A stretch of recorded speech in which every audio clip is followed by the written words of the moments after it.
He said, "You pretty for a dark-skinned girl. Not just pretty walking through the city, you pretty for a dark-skinned girl. Ayo, check out chocolate. She bad for a dark-skinned chick. Only the chocolates deserve such a bittersweet backhanded compliment. Where is your pride? Where is your dignity? How dare you fix your lips to say a compliment that simultaneously insults and degrades your entire identity? For a dark-skinned girl like we are second-rate, like our skin they don't try to appropriate, like it don't help shield us from the sun like a breastplate, like its glow don't captivate. Must I continue to elaborate? For a dark-skinned girl is a qualifying statement, qualifying my beauty through your colorist preference for lighter pigment. But clearly you are not qualified to talk to me about any standards of beauty when you boldly place me into this substandard aesthetic category that includes the women in your family who you clearly do not show glory. For if you glorified them, then you would find beauty in their image. Full lips with gorgeous ebony skin would be a familiar visage, but instead, you basically say, "You pretty for someone who looks something like my sister." But your sister looks just like you, so what are you really saying about yourself, mister? After years of hearing similar words over and over again, my heart has formed a blister, like the kind you see on the bottom of a dancer's feet. The hard, callous skin makes the pain obsolete. For every now and again, you get a pain in just the right space that makes you remember how you got that blister in the first place. And it takes me back to 8th grade, Harlem, when I was in middle school. When you were cool as long as you weren't on the receiving end of the class clown's ridicule. And like many 8th grade girls, I had a crush on a boy. We'll call him John. And we flirted here and there, and I thought we were forming a bond until one day John dropped the bomb. It exploded in my face and made my skin turn to soot because John and his two friends started teasing me about how my skin looked. It was really John's friend who was the ringleader. We'll just call him Price. And for the school year, I paid to be the chimp in their 3-ring circus. I was the object of their vice. They tagged me as it, and I had nowhere to run for base. They called me Ethiopia because it means burnt face. Price came up with a little jingle. I remember the words even still. He said, "Ayo, you black, with Similac on your grill." That doesn't even make sense. How did I allow that to happen? I remember he came up with it while he was freestyle rapping. It was so simple and stupid, yet people found it hilarious. Amazing how a foolish, incomplete whack rhyme could be so nefarious. But here's the kicker, ready to make a field goal for Team Irony. John and Price were just as dark as me.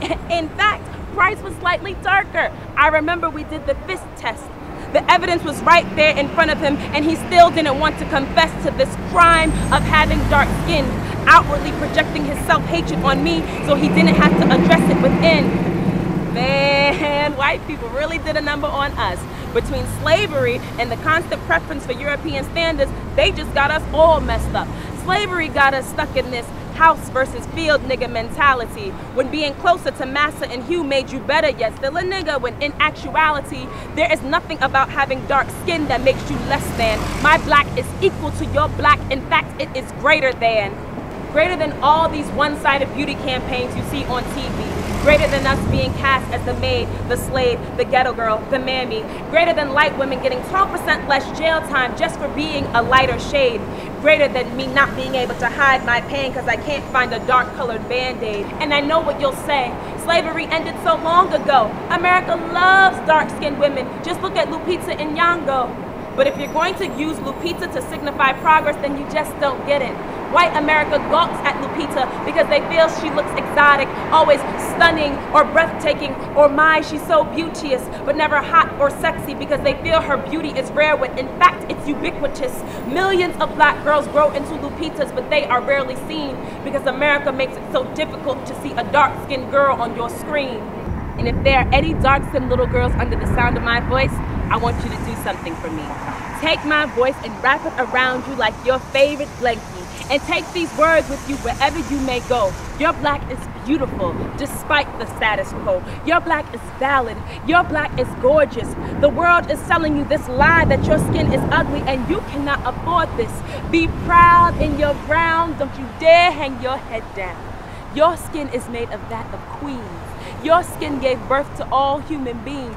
You got that black girl magic and they wonder what's your secret to make your skin glow. They ask why black don't crack, they want to bottle that, but they'll never know. Princess, They say your skin looks like dirt, that your father must have did your mother dirty to get you as a daughter.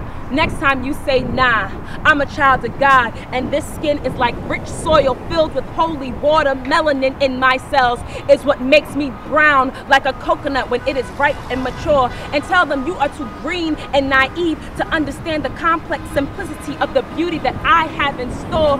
And baby girl,